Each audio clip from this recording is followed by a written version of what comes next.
guys, welcome back to Legal Licks Lounge. We are 18-2. Technically, we should be more like 21-2, but we're not going to brag. So let's just say we are 18-2.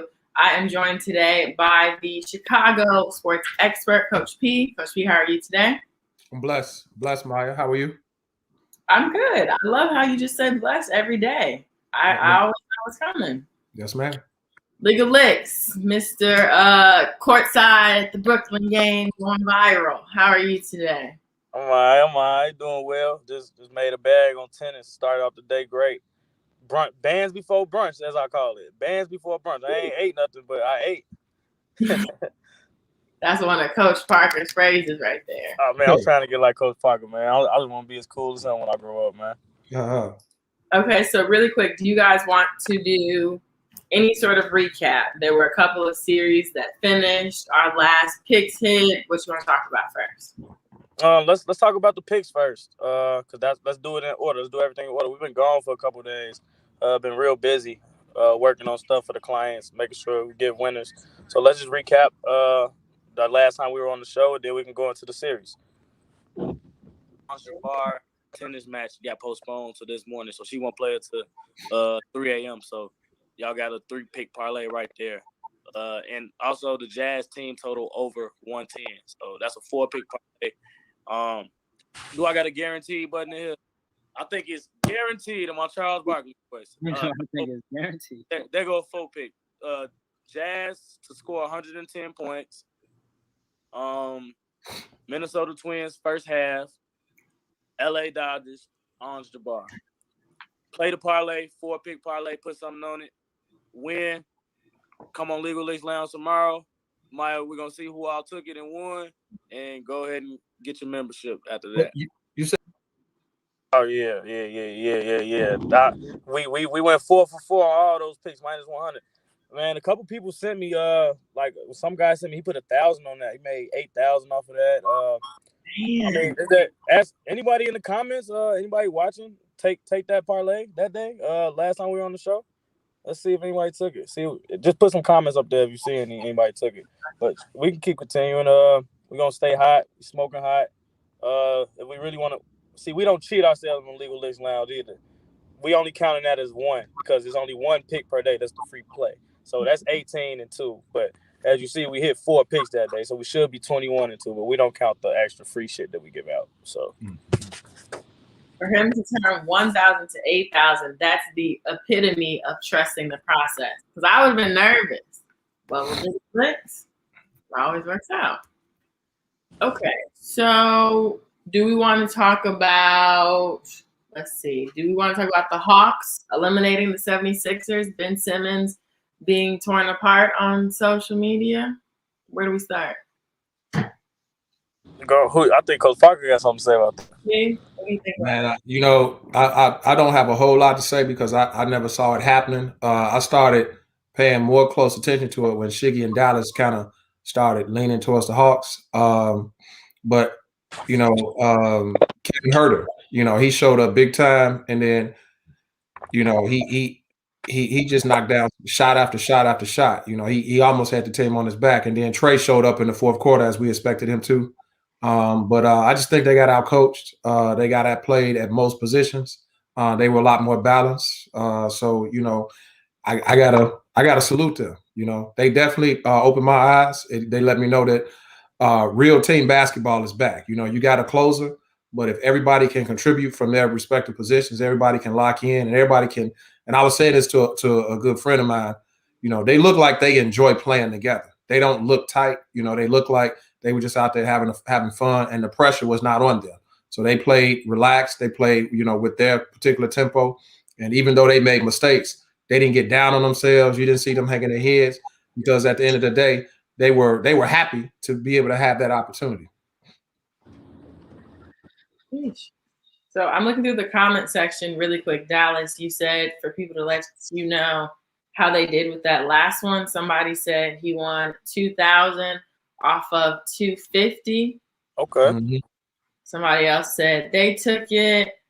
They said they took the bet and it hit. Basically, a lot of people are saying that it worked for them. As it should. Yeah.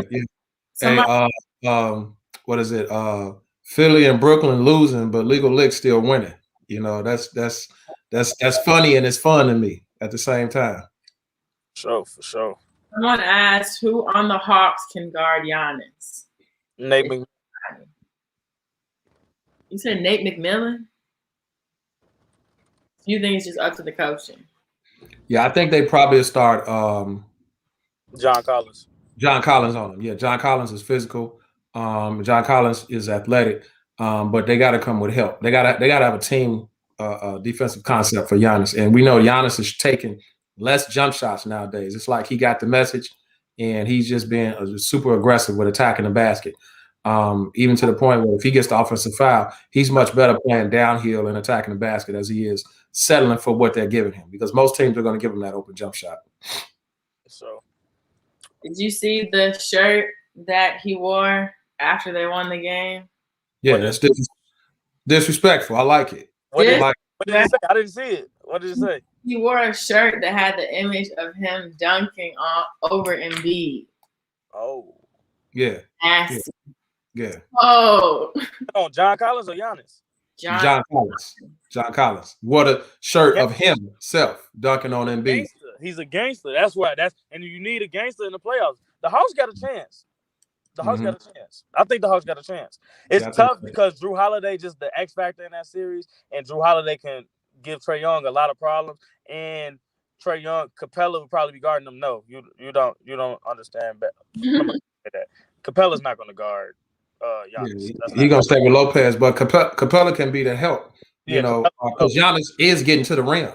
So if they can body him to the rim, maybe Capella can come and clean it up. With a block shot on an alter shot. That's what I said. Just on Nate McMillan, whatever he decides to do, it's gonna be a mix of whoever guarding him having Capella as their big bro.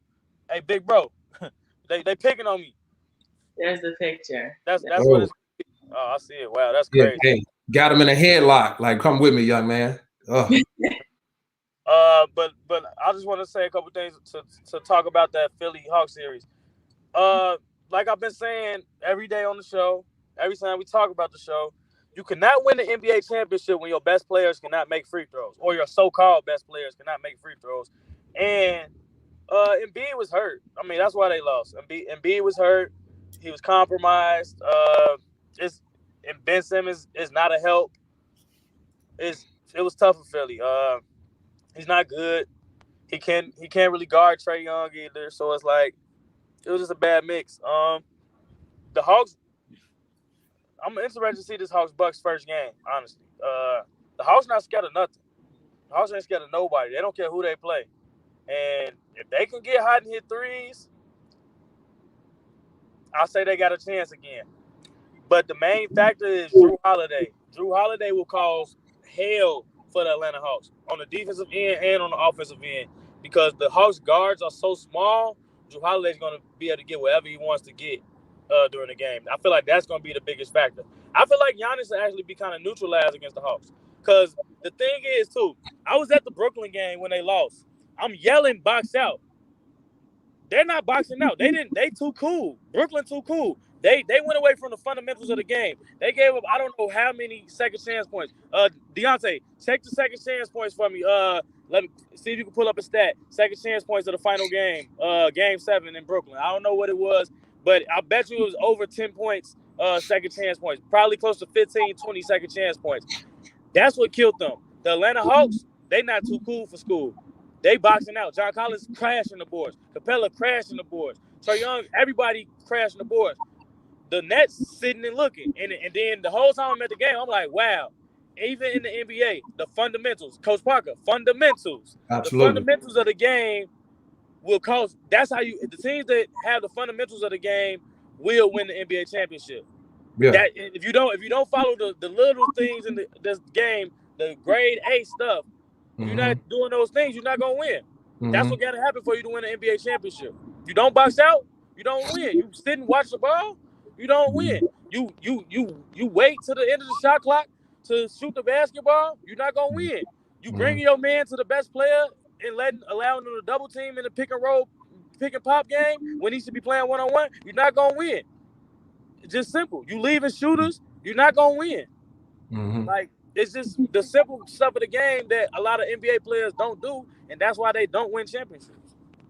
Yeah, I was looking at a comment, man. I like everything you're saying, and then involve everybody in the offense early and often. So, we know KD was getting the ball. We know KD is taking most of the shots. But even though KD is taking most of the shots in the offense, the slogan, my boy Jalen Rose says, the ball has energy. So, someone said, well, Joe Harris was missing shots later in the game. If he wasn't touching the ball, if he wasn't already in a rhythm, that could affect his confidence, coming down to the end. So I think make sure everybody touch the ball, even if it has to get back to KD. Don't just go into isolation basketball, and just ride KD, which is what they did, And if you're going to do that, I know Dallas, you mentioned Steve Nash, but somebody was trying to give Steve Nash a hard time. Yeah, you ride the hot hand, but make sure everybody touches the ball, because if you don't do that, then guys are going to be pedestrian. They're going to be standing around watching KD on the offensive end, and then when they get back on defense, they typically do the same thing. So everybody got to touch the ball. You also mentioned like balance. Atlanta and Milwaukee were the more balanced teams. That means everybody is contributing. Everybody is scoring, everybody is rebounding, everybody is assisting, everybody's boxing out. It's a team effort. And if you look at Brooklyn from top to bottom, they don't have strong rebounders. And so their best rebounders are their best offensive players. You're going to get the most rebounds from Kevin Durant. You probably get more rebounds from James Harden. But I don't know. I was just thinking to myself, and I know it's a tough call, but where has DeAndre Jordan been? Not saying that he plays significant, 20 plus minutes, but every now and then you can throw him in there to defend against a Giannis and then bring a KD or somebody else for some help. Because Giannis was having his way with KD down the end, towards the end of the game. Mm-hmm. Deontay just put the offensive rebound stats. So Milwaukee had 18 offensive rebounds. Second chance points, they had 24 second chance points in Game 7. That's why they lost the game. Oh, that's huge. Yeah, that's big. That's huge. And then, like you said, Coach Parker, and Big Mitchell. So my uncle Mitch, he coached in the NBA 20 years for the Grizzlies, played in the NBA as well. I talked to him before the game. He tell me Milwaukee gonna win. I'm like, I agree. I got my money on Brooklyn right now, but I'm hedging as soon as Brooklyn get up, because I think Milwaukee the better team. Like, I had to take my fan away from it, me being a fan away, and just look at it like they better at every position. Only thing that Brooklyn had over them is Kevin Durant. With a compromised Harden, Drew Holiday's better than Harden. Right. Middleton's better than than Harden. Both of they second best players are better than the next player on the team. Then Joe Harris giving you nothing. Pat Connaughton giving you more than Joe Harris off the bench. It's like it was clear as day the better team. It was like they just had the big name. And he also stated this to me. I'm like, man, why DeAndre don't play? He said, because Mike D'Antoni the coach. I'm like, what you mean? He say Mike D'Antoni the coach of the team. Steve, he say the main assistant sits to the left of the coach. Mike D'Antoni is sits to the left of him. If Mike D'Antoni don't want to play no bigs, they're not playing no bigs. And Mike D'Antoni want to play small ball. So that's why they don't play no bigs in Brooklyn. That's offensive minded. So watch this. The probably, in my opinion, the most crucial play of the game, KD had it going, right? KD got it going late in the game. KD gets around Giannis, gets to the basket, has a wide open layup, right? Who rotates over and gets the block? Brook Lopez.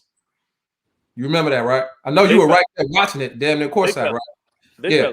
If DeAndre Jordan is out there, if DeAndre Jordan is out there and somebody's rotating over, man, he bam right to the basket. But guess what? On the defensive end, DeAndre Jordan can do the same thing. When Giannis is bodying KD down to the bucket, Giannis gets around KD. You got a DeAndre. Yeah, just on the defensive end. Like, we know his free throw shooting is suspect.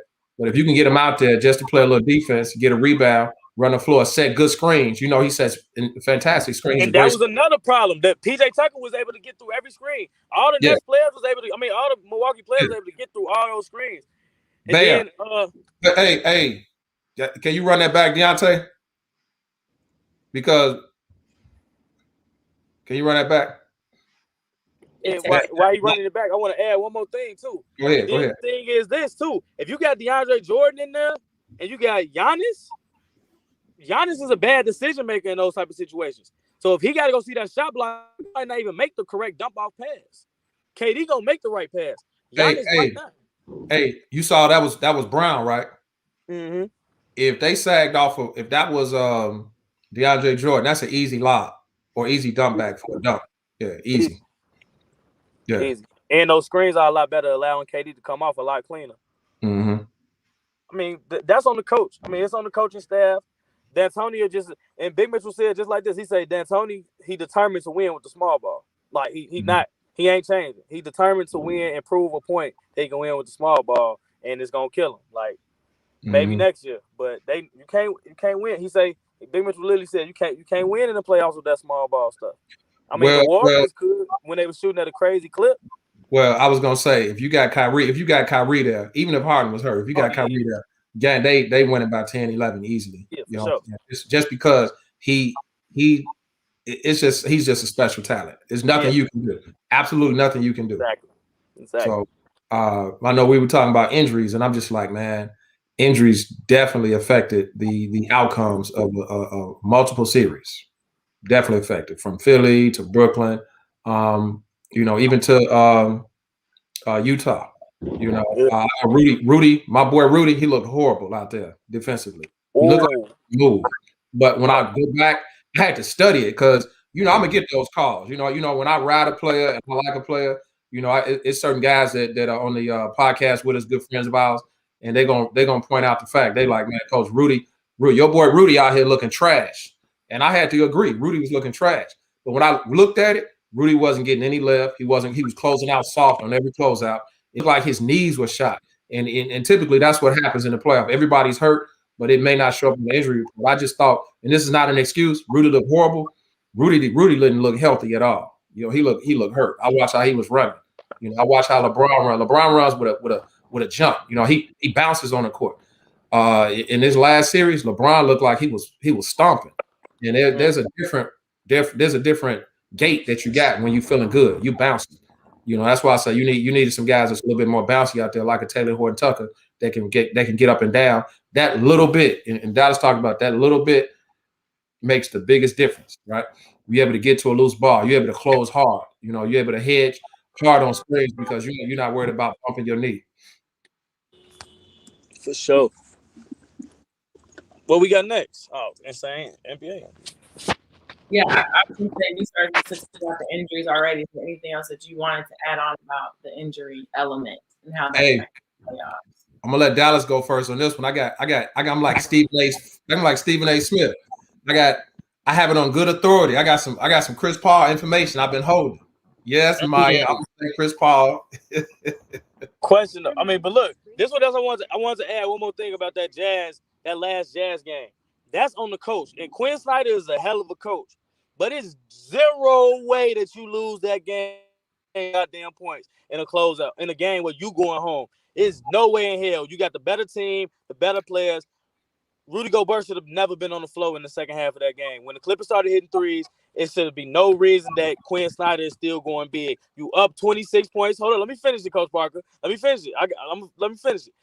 Quinn Snyder should have took Rudy Gobert out when they are up 26 points in the second half, and only way the Clippers can come back in this game is if they make threes. The lineup out on the floor should have been this: Royce O'Neal at the 5, Bogdanovich, Joe Ingles, Jordan Clarkson, and Donovan Mitchell. Those 5 are out on the floor. The Clippers are in the game 7. Who knows what happens? The only reason the Clippers won because the small ball worked and they hit threes. But if the Jazz go small and they have the personnel to match up and go small, that's why it's so bad that they didn't do it.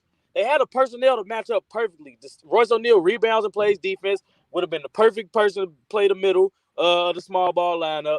And then you would have been able to keep competing and scoring with them. And you would have been trading baskets rather than 3. They picked on Rudy Gobert. 3. They shot 72% from the 3-point line in the second half of an NBA basketball game. 72% from 3. That is unheard of. They broke a record. and you still got just the big stifle tower out there, not giving you nothing on offense and nothing on defense.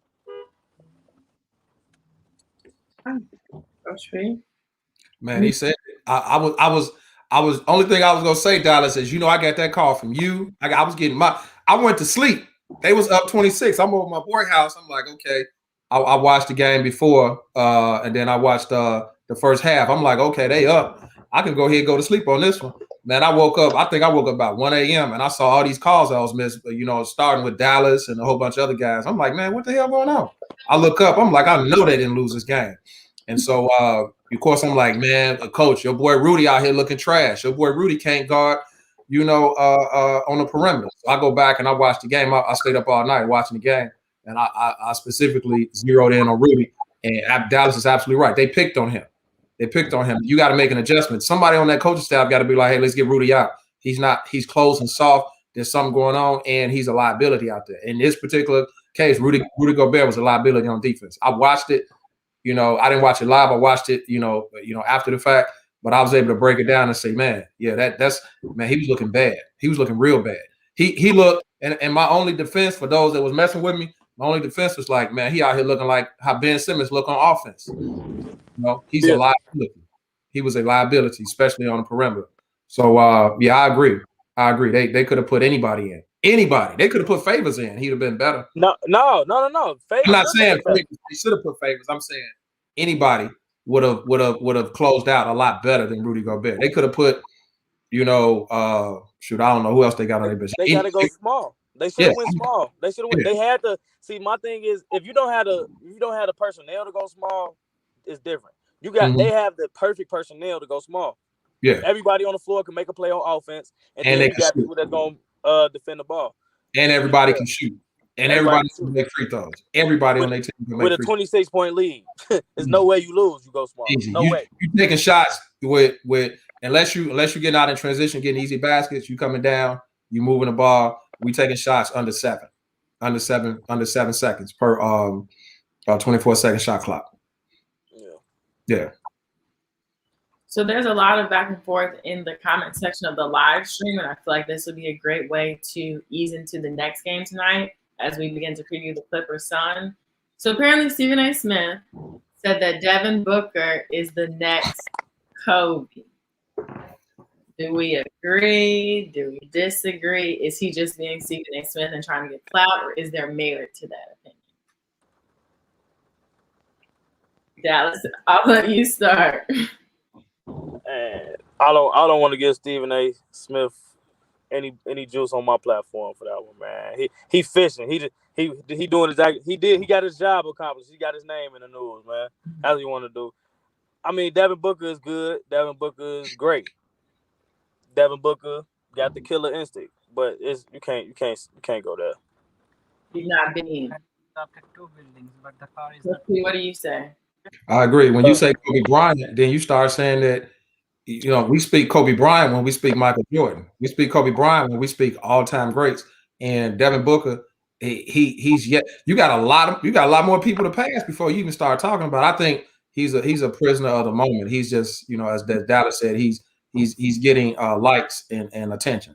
Yeah, Devin Booker is a great player today, but I've watched players like Devin Booker, in my day. Steve Smith, Glenn Rice. I'm talking about go for 40.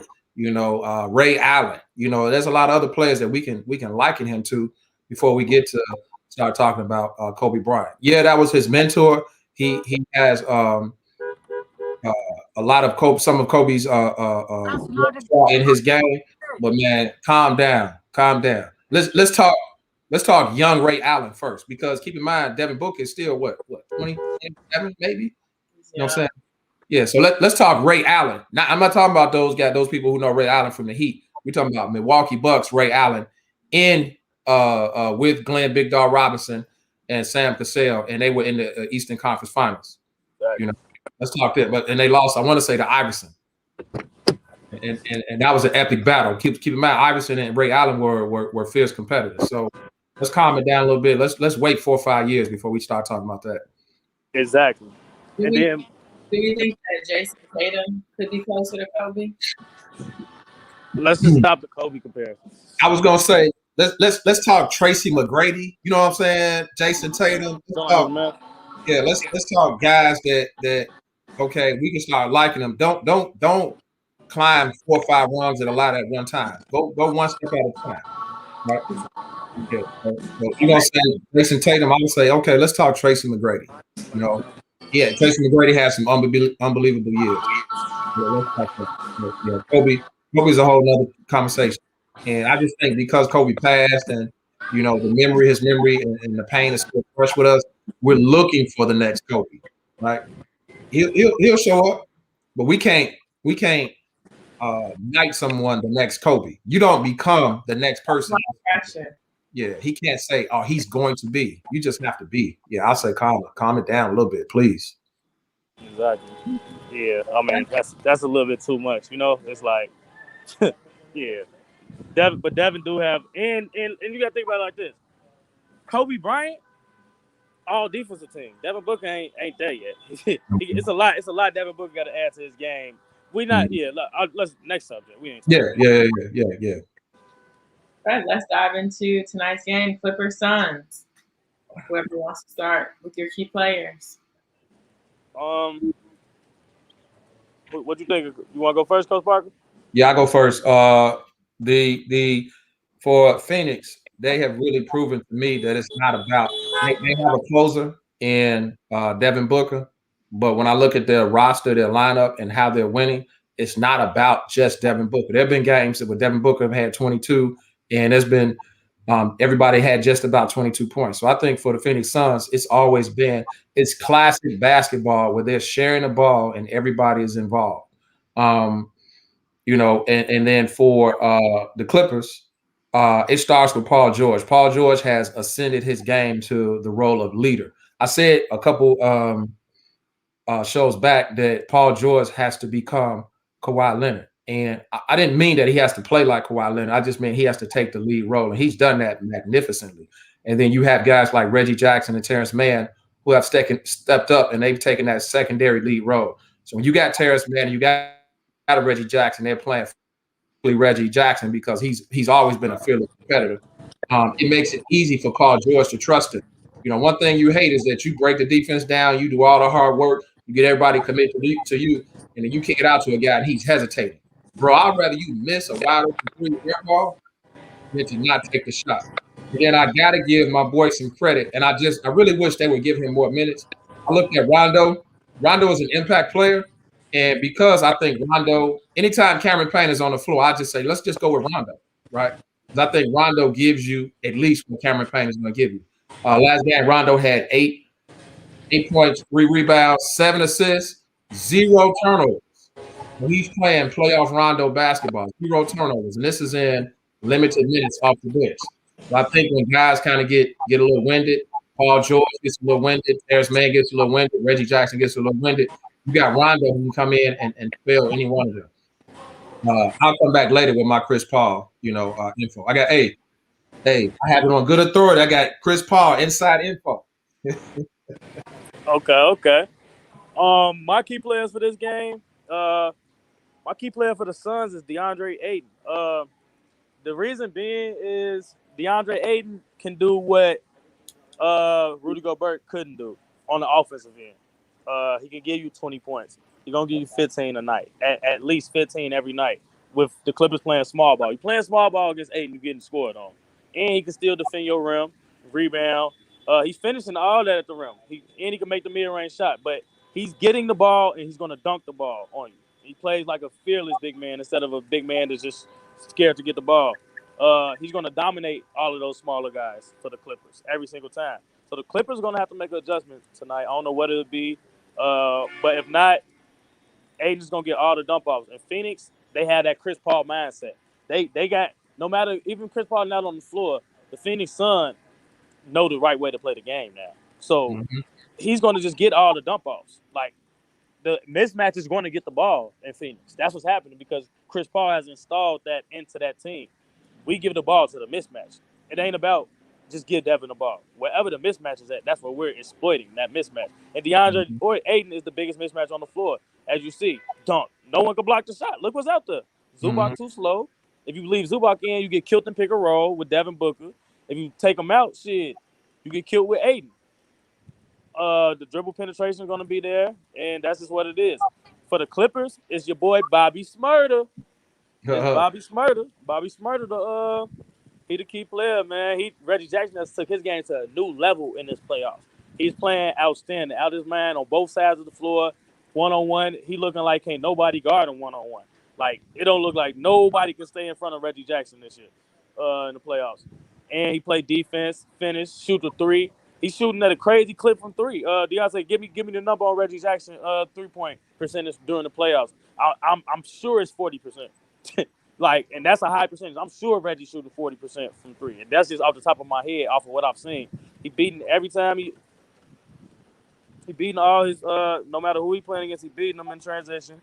And in the half court. And Reggie Jackson the key to that game. Paul George gonna beat Paul George, no matter what, I think right now. The other key is Mr. Lou. It's his time again. Every series the Clippers have been in, they went down, and then either Lou or Rondo or the players have made the adjustment and figured out what to do. This Phoenix code gonna be hard to crack though. Missing Kawhi, it's gonna be hard to crack this code. The Devin Booker really unstoppable, and I'm not sure if the Clippers have the personnel. The other player that has to step up, he's injured, is Morris. Morris brings them that toughness on the defensive end, the rebounding end, and on the offensive end, and the mental end, being the veteran presence he is. But Morris has to come back and make threes. He has to score about 15 points a game. Morris has been instinct the last 2 or 3 Clipper games. They say it's because of the injury, but he has to be big. Morris has to come play. He's the biggest piece for them right now. And if not, Clippers going to have a tough time winning any type of games against Phoenix, especially if Paul comes back and they got a 2-0 lead.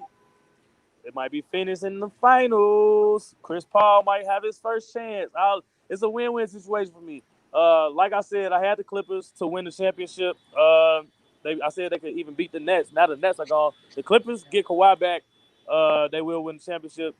But I know he's not coming back this series, so I don't know if they make it out. They make it out of here, Clippers will be the champions. If not, the Phoenix Suns will be your NBA champion. Because you want to know why the Bucks are going to lose to the Suns? They got that man on that side that 4-0 Milwaukee last year, who ain't scared of Giannis, ain't scared of Bron, ain't scared of KD, ain't scared of Michael Jordan, ain't scared of nobody that ever played basketball. Jay Crowder is going to lock that Giannis shit up. That Giannis bulldozes his way to the rim is going to be over with against Phoenix. And then they're going to get killed in pick and roll because Brook Lopez is going to be a liability. Only way Milwaukee going to beat Phoenix in the finals if Giannis played a 5. And now he the one in pick and roll coming off with Chris Paul instead of Brook Lopez. If the Bucks coach don't go small against Phoenix will beat them in 5 or 6 games. So, question for the Suns to win: does Ayton need to score over 20 points? No, they trying to get a free. Player performance double out of me. That ain't happening. I got my player performance doubles that I like though. Yeah, I think everybody scores in double figures in the starting lineup. And I think Cameron Payne has been the difference, in the absence of Chris Paul. In fact, I've created a new name for him. He's now CP15, right? Because he's putting up very similar numbers minus the fourth quarter scoring that Chris Paul is putting up in terms of assist turnover ratio. So and he's taking his shots. So he's shooting the ball. I'm gonna use Dallas word at an unbelievable clip. Can I take that? I like that. You can take it. At an unbelievable clip. Floyd Blackman. They said Reggie Jackson shooting at 43%. From the 3-point range. I'm gonna take that. 43. Oh, I'm taking that on good authority. I don't know it to be true, but you got pretty solid viewers and listeners. Deontay said that in the chat. Yeah, Deontay, I researched our stat guy. Deontay is our stat guy. He does a great job every single day, video, all of that stuff. And he on point. He said it's 42% for the playoffs on 7 threes a game. Oh yeah. Yeah, he's getting it done. And I was talking about Cameron Payne. I feel like somehow this is my vision, Maya. So I'm gonna know you're gonna get upset. Somehow Chris Paul he's been able to teleport himself into the mind of Cameron Payne, right? He probably called him at night, and be they like, live with him, Coach Parker. They live together. Yeah, I know. That's what I'm saying. He's probably been able to, man, hey, this is what's gonna happen tomorrow. He's kind of like Morpheus in the Matrix, and he's training Neo, right? He's like, listen, this is how they're gonna come at you. If you ever watch The Godfather, he's the Godfather, and he's getting Michael ready to run a point, to run the team, and say, hey, this is how they're gonna come at you. This is what you do. This is how you attack. This is who you get involved early. You got to get Aiden involved early because we're gonna need big fella in the end. This is my game plan, every day. I know Book is gonna be Book, so I don't need to go to Book early, right? Book, we're gonna go to Book. We're gonna first couple possessions, we're gonna get everybody else some touches so that we can keep that energy high. And then, towards the 3 minutes in, we're gonna start riding Book for about 4 straight minutes, right? He's just giving him a game plan because as a point guard, it's just like a quarterback. You got to have a game plan, and the game plan is always according to what's the team that you're playing, and then what's happening on the floor, at key moments in the game. And it's almost like if they do this, then you do this. If they do this, then you do this. And I had a great time last night. I'm not going to share too much, but I had the unbelievable opportunity of sitting and talking with Chris Paul's college teammate, who is a coach, and who is Nick, my son, who's Nick Robinson's new coach at Western Carolina, Justin Gray. Unbelievable mind for the game. I came by the house. We had dinner, and we just chopped it up. And I said, I got to pick your brain about Chris Paul. And everything I asked, he kind of confirmed it. He's like, man, Chris Paul, his commitment to preparation, his commitment to his body. He told a story.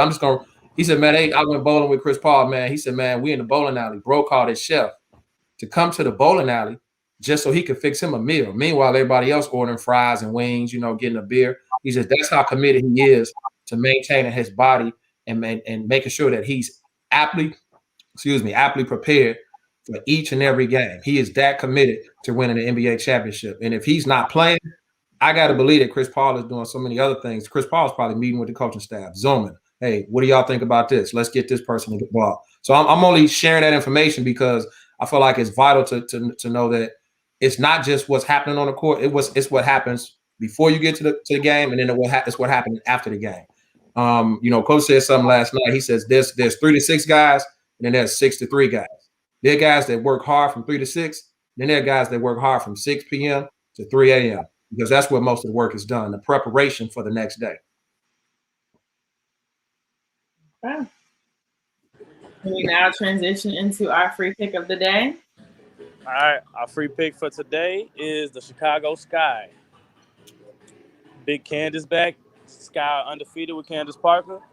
They're not going to lose today. It's a revenge game for the Sky because they lost to the New York Liberty when Candace didn't play, and they will win tonight. I also got a couple more plays for you. I like the White Sox first 5 innings, and I also like the Astros first 5 innings. And I like the Vegas Knights to win today, and I like the under 6.5 goals for the Vegas Knights. You take that 5-pick parlay, you're probably going to win a lot of money. So, yeah, that's what I would take today, and that's the free play. And, shit, if you want to add all 4 of them, we'll be 25-2, but we only don't count it as one over here. So, it'll be, 19-2 tomorrow. Let's go, Sky. Let's go, Sky. Let's go, CP. I think I'm going to buy some goofy stuff with my tennis winners. Hey, anybody with the initial CP is winning. Right? Bet on CP. I'm gonna grab those with my tennis winners. Yeah, we betting on CP though. Bet on the CPs. The CPs. I didn't see the shoes you were trying to show us. Oh, you want to see them? Yeah. Oh, okay. You're in Gucci? Gucci. Them hard.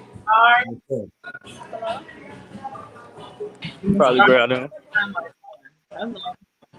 Well, yeah, let's get it though, y'all. All right. This was Legal Licks Lounge. We are 18-2, should be 19-2, hopefully. This guy's going well. Coach P, Dallas, thank you for joining me. I will see you tomorrow. All right.